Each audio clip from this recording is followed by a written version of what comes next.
Welcome to the deep dive. We're really glad you're here with us today. We know that journey to truly mastering English, well, it can feel demanding sometimes, right? But it's also incredibly rewarding. Absolutely. It takes real dedication. It does. And we want you to know, wherever you are on that path, reaching those advanced levels, it's absolutely achievable. You're perfectly positioned to unlock even more fluency, more sophistication. Every little step counts. Every new phrase, every grammatical structure you get your head around. Exactly. Each one is a powerful step forward. So today we're trying something a bit different to help you elevate your English. Think back, way back perhaps, to your first English lessons. What's one of the first things you learned? Probably talking about your day. Your daily routine. Yeah, simple stuff like I wake up, I eat breakfast, I go to work. Foundational, essential building blocks. Right. But what if we took that same familiar idea, the daily routine, and looked at it through a C1 advanced English lens? What if we treated it like a linguistic playground? Interesting. So taking the everyday and seeing the advanced stuff hidden inside. Precisely. Let's really unpack this. Our mission today is to explore what we're kind of playfully calling a daily routine on steroids. Okay, on steroids. I like it, Huh. but we should probably clarify. Oh, yeah, good point. Let's be really clear. This is not how people talk every single moment of every single day. It's an extreme version, okay? It's complex, deliberately crafted to push the boundaries of C1 level English. It's an experiment, really. A showcase. Exactly. We're going to uncover this like treasure trove of sophisticated vocabulary and complex grammar hidden in seemingly mundane actions. The idea is to give you a sort of shortcut to sounding truly eloquent, truly articulate. And to show just how far advanced English can take you, even with simple topics. Right. Revealing the linguistic gems hidden in plain sight. And what's fascinating here, I think, is that approach. We're moving beyond just memorizing rules from a book. Yeah, no more dusty textbooks. Right. Instead, we're going to see these advanced concepts in action, dynamically. That makes them much more tangible, much more memorable, hopefully. Taking something familiar, like a daily routine. Exactly. And using it to show not just what these structures are like, here's the definition, but why they work. How do they add that flair and precision that really marks advanced communication? So as you're listening. Yeah, I really encourage you to listen actively. Don't just, let it wash over you. Try to spot these nuggets. How do they change a simple idea into something more nuanced? That kind of critical thinking, that's key to making these tools your own. Okay, great setup. Let's dive into part one then, the C1 morning. Setting the stage for this advanced English experiment. All right, let's jump right into this linguistic experiment. We need a protagonist, right? Let's imagine someone, we'll call them the orchestrator. Highly ambitious, every part of their day is about precision, purpose. And C1 level language, naturally. Naturally. So picture the orchestrator's morning. It's deliberately designed, remember, to showcase advanced English in action. Okay, I'm picturing it. Very organized, I bet. You bet. The scene opens like this. Upon waking up to the melodious chimes of my alarm clock, I embark on my well-established morning routine that I've perfected over the years. Wow, okay. Melodious chimes, well-established, perfected over the years, very purposeful language already. Isn't it? And it continues. The orchestrator indulges in a brief meditation session to clear the mind, then dives into an invigorating 30-minute workout, and finally pampers with a nourishing skincare regimen, ensuring a well-hydrated and glowing complexion. Invigorating, nourishing skincare regimen, ensuring lots of descriptive language. Loads. But here's where it gets really interesting for our deep dive. This description, which sounds maybe a bit formal but straightforward, it actually contains a wealth of advanced grammar, just waiting for us to dissect it. Indeed. And right off the bat, that very first phrase, upon waking up to the melodious chimes of my alarm clock, that immediately brings us to our first grammar spotlight, non-finite clauses. Non-finite clauses. Okay. Think of them as like linguistic power-ups for your sentences. They let you add crucial info without needing a whole new separate sentence, a full independent clause each time. Okay, so they're shortcuts. Kind of. They're like mini sentences, but they don't have their own engine, so to speak. They don't have a subject directly linked to a tensed verb like I run or she walked. Instead, they often use the ing form, the present participle, or maybe the past participle, or the infinitive to do form. And they can't stand alone. Exactly. They can't be a complete sentence by themselves, but they're vital for connecting ideas smoothly, efficiently. Like in upon waking up, That waking up part sets the time context using the ing form with upon. Ah, I see. And there were other examples in that morning description. Yes. After the meditation, it said, allowing me to clear my mind and start the day with a sense of calm. See, allowing, that's a present participle. It neatly links the meditation to its result. Without needing to say meditation allows me to, as a separate sentence. Precisely. And the skincare part, ensuring a well-hydrated and glowing complexion. Same idea. Ensuring links the regimen to its intended outcome. So the beauty is their conciseness. That's a big part of it, yeah. Of course. Instead, choppy little sentences, I meditate. This allows me to clear my mind. You get this seamless flow. You integrate secondary actions or reasons or results without being, overly wordy. Right. And that conciseness, that elegant way of linking ideas, that's really a hallmark of advanced writing and speaking. Okay, that makes sense. But, for someone learning C1, sometimes there's this fear, isn't there, of making sentences too dense, too complicated. That's a really important point, a crucial question. How do you know when using a non-finite clause is the elegant move versus when it just makes things, well, harder to follow? The key is always clarity. And rhythm helps too. They condense, yes, but they should never obscure the meaning. If the connection between the main part of the sentence and the non-finite part gets muddy, or if you try to cram too many different ideas in, It can backfire. exactly, it can backfire. Generally, they work best when the action or state in the non-finite clause clearly relates to the subject of the main clause, or when it clearly shows a cause, a result, or something happening at the same time.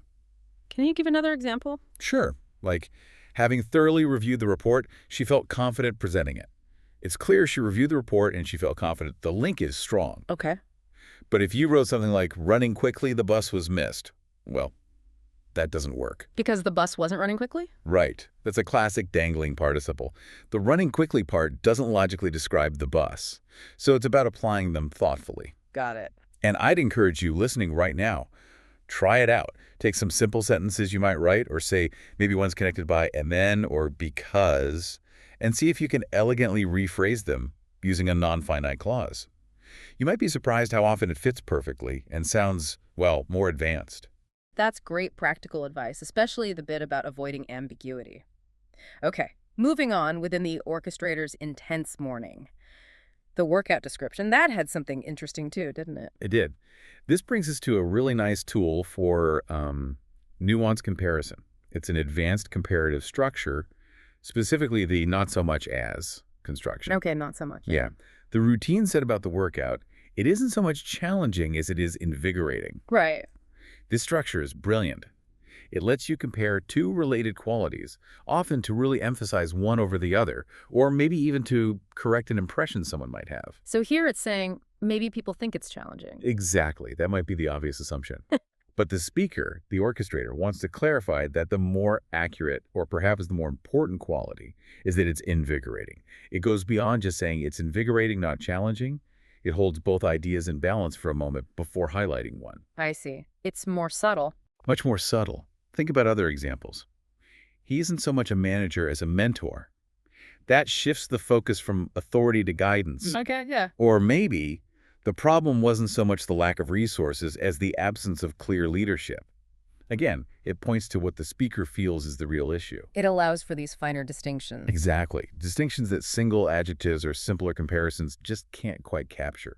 It definitely enriches your expression, makes your descriptions more precise, more nuanced. It signals you can handle complexity, hold two related ideas, and say, actually, this is the core essence. It sounds particularly useful in maybe discussions or writing where you need to be very exact. Definitely. Formal discussions, analytical writing, anytime precision is really valued. It adds that layer of sophistication, like saying, it's not just this obvious thing, it's actually more about this other related thing. A great tool for refining a statement. Very cool. And okay, before we leave this seat one morning, you mentioned one more feature. Something common, maybe, but often underappreciated that makes sentences efficient. Yes, absolutely. Compound adjectives, we saw several just in that first bit.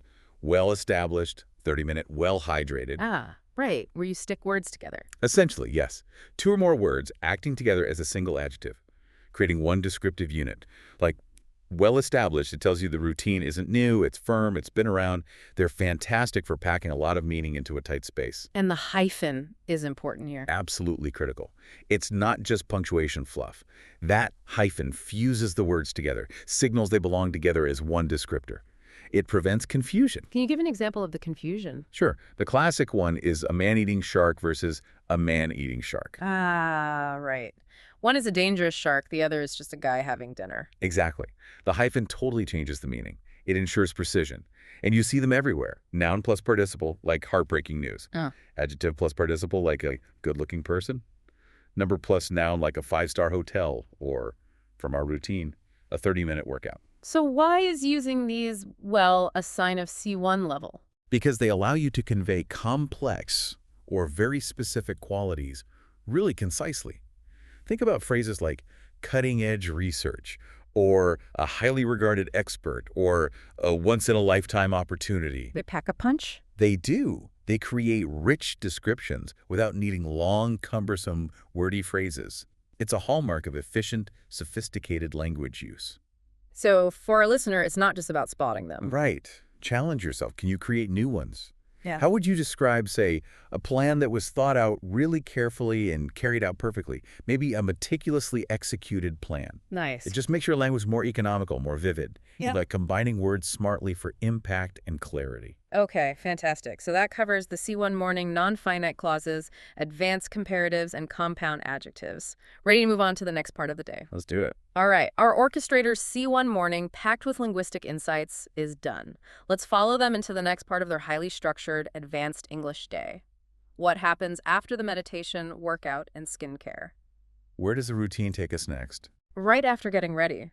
It says, "No sooner have I got dressed in my most casual yet professional attire than I am wolfing down a hearty breakfast to fuel my day ahead." No sooner than, okay, interesting start. Yep, and the journey continues.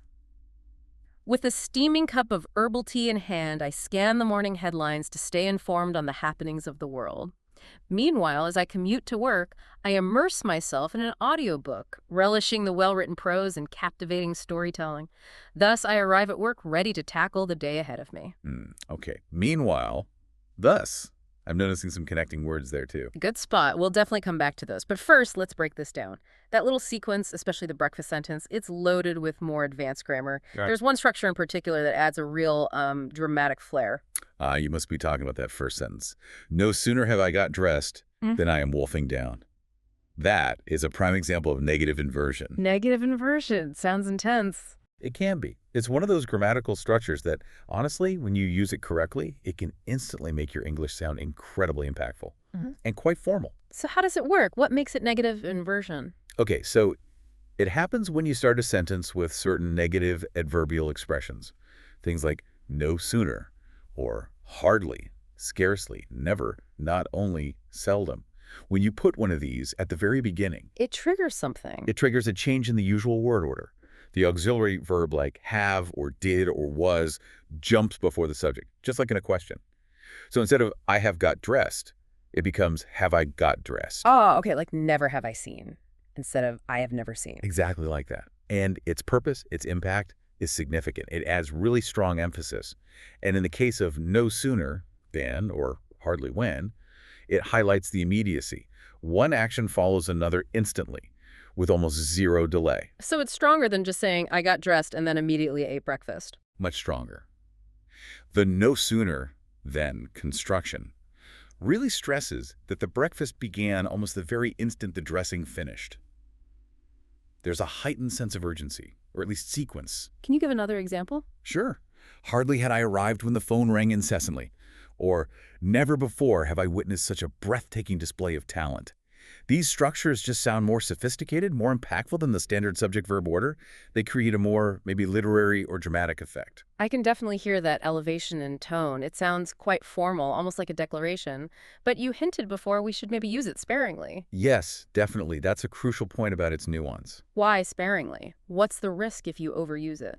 Well, precisely because it's so formal and emphatic, it can sound pretty contrived, maybe a bit unnatural, if you sprinkle it into casual conversation too often. Right. You probably wouldn't say to your friend, no sooner had I woken up than I was brushing my teeth. Exactly. It might sound a bit stiff, maybe even a little pompous in everyday chat. It's a powerful tool. Think of it like a special effect in a movie. You save it for moments where you need specific emphasis. So more for writing or formal speeches? Generally, yes. Formal writing, speeches, or maybe even in storytelling. When you really want to underscore that precise, immediate sequence of events for dramatic effect, it's about making a deliberate choice for impact, not using it as your default sentence structure. Got it. A precision tool. Definitely. So for you listening, experiment with it. Try it in your creative writing. Maybe practice using it for more formal speaking situations. Save it for those moments where you really want to make a statement. Makes perfect sense. Okay, now you spotted something else in that paragraph about the commute. Right. Words like meanwhile and thus. You said you noticed them. Yes. While listening to that description, scanning headlines, commuting, listening to an audiobook, arriving at work, those little words stood out And why are they important? because they illustrate the importance of what we call signposting language. Words and phrases like meanwhile, thus, but also ones we saw earlier, like first and foremost, in addition to after. Ah, okay. Connecting words. Exactly. Think of them as the GPS for your communication, or maybe like clear signposts on a highway. Their job is to steer your audience smoothly through your ideas. Keep things organized. Precisely. Keep thoughts organized, link different parts together. They're essentially the linguistic glue that holds your writing or speaking together. Without them, honestly, communication can become quite jumbled. It feels like just a list of ideas, not a coherent story or argument. So meanwhile shows things happening at the same time and thus shows a result. Yes. Meanwhile signals a parallel action, scanning headlines while having tea, then commuting while listening to the audiobook. Oh, And thus signals a consequence or conclusion, arriving at work ready because of the preceding activities. and we saw others earlier. We did. In the morning routine, remember. First and foremost, in addition to after. All crucial for showing the sequence and structure of the routine. So there are different types of these signposts. Loads, they have different functions. Some add information, furthermore, moreover, in addition. Some show contrast, however, on the other hand, although. Some show cause and effect, consequently, therefore, as a result. Others sequence ideas, next, then, subsequently, finally. And some conclude, in conclusion, to sum up, overall. Okay, that's a lot. Why is mastering this specifically C1 level? Don't we learn some of these earlier? You do learn some basic ones, yes.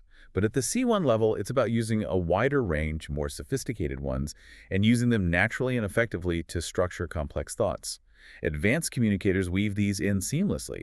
They build clear, coherent, logical narratives, whether it's a complex essay, a presentation, or even just explaining a complicated idea in a discussion. So it's about making the complex seem clear. Exactly. Mastering signposting transforms what could be disjointed ideas into a clear, compelling story or argument. It allows you to guide your listener or reader effortlessly, even through tricky territory.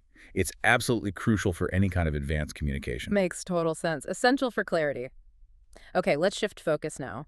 Our orchestrator, fueled by breakfast and an audiobook, has arrived at the office. Time for the work part of the routine. Ready to tackle the day. Indeed. The routine says, upon arriving at the office, I buckle down and get on with my work, meticulously completing my tasks in the most efficient way possible. Meticulously, most efficient way possible. High standards. Definitely. And it's not just about ticking boxes. The motivation is key. It is knowing that I'm contributing in a meaningful way that I thrive on, and I actively seek opportunities to enhance my skill set. Ah, an interesting sentence structure there. It is knowing that I thrive on. We'll get to that. Yeah. And collaboration is also mentioned. Throughout a day, I engage in productive dialogues with colleagues, synergizing ideas and learning from their unique perspectives. Okay, synergizing ideas. Very C1 vocabulary too. Right. So what linguistic moves are happening here? What's hiding in this description of the workday for our advanced English exploration? That phrase about efficiency caught my eye again. It's a great phrase. Meticulously completing my tasks in the most efficient way possible. Let's zoom in on the end of that. The most efficient way possible. Here we find another neat trick for adding ultimate intensity. It's what we sometimes call a post-modified superlative adjective. Post-modified superlative. Okay, break that down. Right, so you have a superlative adjective like most efficient or best or smallest. Post-modify just means there's something modifying it after the noun it describes. In this case, the noun phrase is the most efficient way, and the word possible comes after it, modifying way. So the possible adds something extra. It adds a layer of emphasis? Absolutely. It often specifies an absolute limit or condition. The purpose is to highlight the extreme quality of that noun way compared to all others of its kind. It adds precision and intensity you wouldn't get just from the most efficient way. Can you give other examples? Sure. Think about The greatest film ever made. Ever made comes after film and intensifies greatest. Or the smallest detail imaginable. Imaginable post-modifies detail and pushes smallest to its limit. Ah, I see. So words like possible, imaginable, ever often do this. Exactly. They're not just filler words at the end. They deliberately signify an absolute maximum, the highest degree achievable in that context. It's subtle, maybe, but it's a powerful linguistic flourish. And it signals advanced command. It does, I think. It shows a desire for ultimate precision, for pushing the description to its absolute limit. It leaves no doubt about the extent of the quality being described. That's a great way to add emphasis, really driving home the absolute nature. Okay, and speaking of emphasis, you flagged that sentence about motivation earlier. Yes. The one about thriving on contributing. It is knowing that I'm contributing in a meaningful way that I thrive on. You said that structure was interesting. Very interesting. That leads us directly into cleft sentences. This is the first type we'll look at, often called the it cleft. Cleft sentences. Okay, what does cleft mean here? Cleft just means split or divided, and that's what these sentences do. They take a basic sentence and split it into two clauses, specifically to emphasize one particular part. So how does "it is knowing that I thrive on" do that? Well, the basic idea is I thrive on knowing that I'm contributing in a meaningful way. That's a perfectly normal sentence. But the cleft structure, it is emphasized part that rest of sentence, puts a huge spotlight on the emphasized part. Here, the focus is slammed right onto knowing that I'm contributing in a meaningful way. That's the thing the orchestrator thrives on, above all else. So it's much more emphatic than the simple sentence. Much more. Think about John broke the window. Okay, simple fact, but it was John who broke the window. Suddenly, the focus is entirely on John being the culprit. Right, like you're correcting someone or making a strong point. Exactly. Or it's the unexpected turns that make life interesting. The emphasis is on those unexpected turns. Mastering these structures is definitely a C1 skill because it gives you this incredible control. It lets you add real interest and sophistication to your communication. You called it a linguistic spotlight. Yeah, that's a good way to think about it. Yeah. You wield this structure to highlight exactly what matters most in your message. It makes your arguments clearer, sure, but also much more persuasive and compelling. You're guiding the listener's attention very deliberately. Fantastic. Another powerful tool for emphasis. Okay, we've covered the C1 morning and the C1 workday. Shall we move into the final phase, the reflection? Let's wrap up the orchestrator's day. All right, as the orchestrator's meticulously planned C1 level day draws to a close, it's time for some reflection, thinking about achievements, growth, and of course showcasing more advanced English. Even the winding down is linguistically rich. It really is. Here's how the evening part goes. As the day draws to a close, I reflect on my achievements, striving to be the best version of myself both personally and professionally. As the day draws to a close and striving to be. Noticing some familiar structures there. Good ear. And the routine concludes with this strong statement of purpose. All I hope is that I outdo my previous accomplishments each day as I embrace life with unwavering determination. By adopting this disciplined and purposeful routine, I feel confident that I can continue on a path of self-improvement and well-being. All I hope is, and by adopting this routine, more interesting grammar nuggets. Exactly. So here's where we find even more linguistic treasures. Even this wind down, this reflection phase of our extreme daily routine holds more advanced grammar secrets. Let's uncover them. Okay, let's start with that first sentence of the reflection. As the day draws to a close, I reflect on my achievements. The first part, as the day draws to a close. What is that grammatically? That feels like it's setting the time, but it's not a full sentence on its own. Precisely. Yeah. It's a subordinate clause. And you're right, by the C1 level, you should be pretty familiar with these. They're fundamental. They are clauses, meaning they have a subject and verb, but they can't stand alone as a complete sentence. They must be attached to a main or independent clause. Like, I reflect on my achievements is the main clause here. Exactly. And subordinate clauses like, as the day draws to a close, are absolute vital building blocks for creating complex sentences in English. They add context. What kind of context? All sorts. Time, like in our example, using as. Reason, using because or since. Condition, using if or unless. Concession, using although or while. Purpose, using so that. They allow you to expand on your main idea, providing depth, detail, reasons, conditions. So they make sentences richer. Definitely richer and more informative. Think about the simple sentence. I reflected on my achievements. It's okay. But adding, as the day draws to a close, immediately gives it a temporal setting, a mood even. They are essential for linking multiple thoughts and ideas into a coherent, flowing narrative. Understanding the different types, noun clauses, relative clauses, and adverbial clauses like this one is really key to constructing sophisticated English. Got it. Foundational, but crucial for complexity. Now, what about that next bit in the same sentence? Striving to be the best version of myself. You said that sounded familiar. It did. Hmm? Because that's another perfect example of a participle clause. We talked about these earlier. They're a type of non-finite clause. Ah, right, using the ing form again. Exactly. Striving to be the best version of myself both personally and professionally. This ing clause modifies the subject of the main clause, which is I. It tells us what I am doing while reflecting. It's a very efficient way to combine two actions performed by the same subject. Okay. And you spotted another one in the final sentences. Yes, in the very last sentence, by adopting this disciplined and purposeful routine. And then the main clause is, I feel confident. So, by adopting is the participle clause. Yes, and notice the by at the beginning. This type of participle clause, often starting with by plus ing, functions as an adverbial phrase, specifically telling us how or by what means the action in the main clause is achieved. So, how do I feel confident by adopting this routine? Precisely. It adds this crucial layer of causal or instrumental, meaning the method very efficiently. It links the method directly to the outcome. It's much more elegant and compact than saying, for example, because I adopt this routine, I feel confident. Right, it flows better. It does. Incorporating these clauses, but the simple ing ones and the by plus ing ones, makes your descriptions more vivid, more efficient. It links actions and methods really smoothly. Again, that ability to condense and connect ideas succinctly. That's a key characteristic of advanced English. Just need to make sure the implied subject matches, like we talked about with dangling participles. Always. The listener needs to know who is doing the striving or the adopting. If it's not clear, it gets confusing fast. Okay, great recap on participle clauses. Now, there was one more structure you flagged from that evening reflection. Something about all I hope is... Yes. Our final grammar spotlight for today. Another form of cleft sentence. We saw the it is that structure earlier. Right, the it cleft. This one is often called a we cleft, or sometimes, as in this case, an all cleft.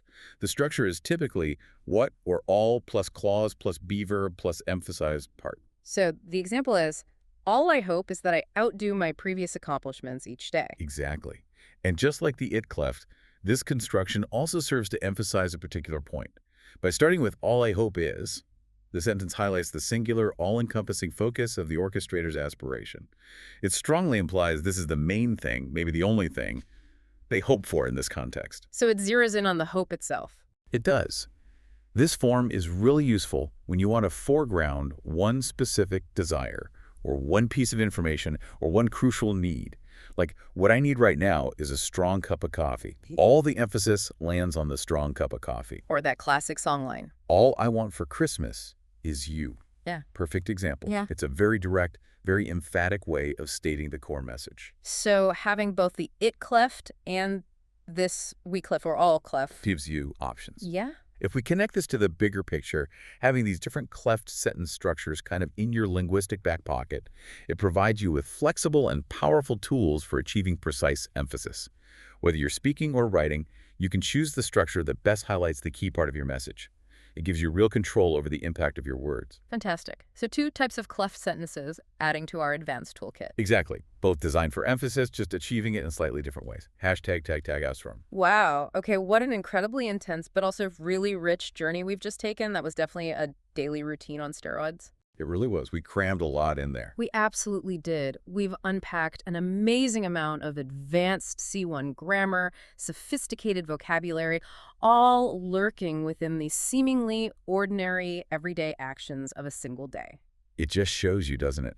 Complex language isn't just for abstract essays. It's woven into how we can describe anything, even getting up in the morning. Absolutely. And this deep dive, I hope, really highlights the value for anyone listening who aspires to truly master advanced English. It shows how these complex, nuanced structures, well, they aren't just abstract rules in a book.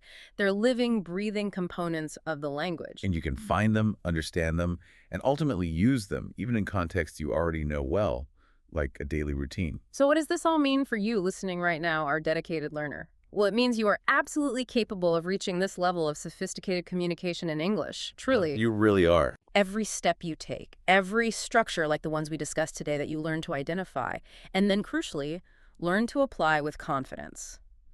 It brings you closer to that goal, that mastery. This deep dive was really designed to sort of illuminate that path, maybe give you a mental toolkit for greater eloquence. And this raises an important question, I think, for all of you listening. We really want you to feel empowered by what we've explored today. Yeah, definitely empowered, not intimidated. Exactly. Because while these structures, non-finite clauses, inversion, cleft sentences, they might seem complex at first glance. Honestly, with consistent practice, with mindful application, thinking about why you're using them, they absolutely will become natural parts of your own advanced English repertoire. It takes time, but it happens. It does. Remember, the journey of language learning, it's continuous. Every single aha moment you have, whether it feels big or small, it's a genuine victory. It's a testament to your hard work, your curiosity. Keep building on these foundations. Couldn't agree more. And please remember, every single learner, no matter where you started or how long you've been studying, you have the potential to achieve this kind of fluency and sophistication. We sincerely hope this deep dive has sparked your curiosity, maybe giving you some fantastic new tools or perspectives for your English journey. We hope it showed you what's possible when you start looking for those deeper linguistic layers. Definitely. And if you found this deep dive valuable, if it helped you connect some dots or gave you ideas, and you want to keep enriching your English with us, please do support the show. Make sure to like this deep dive, maybe share it with fellow English learners who might benefit, and of course, subscribe to the deep dive for more insights and knowledge. Your support genuinely helps us create more content like this, tailored just for you. It really does, so thank you for that in advance. And maybe, as a final thought to leave you with, as you go through your own day today after listening to this, just pick one part of your routine. Anything. Brushing your teeth, making coffee, your commute. Little challenge. A little challenge, yeah. How could you describe that one small action using one of these advanced structures we talked about? Maybe try a non-finite clause. Or think about how you could use negative inversion for dramatic effect.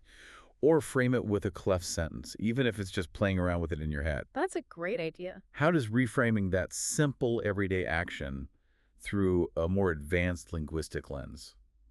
How does that change your perspective, even just slightly, on your own incredible linguistic potential and the power you now have, the power you're building in English?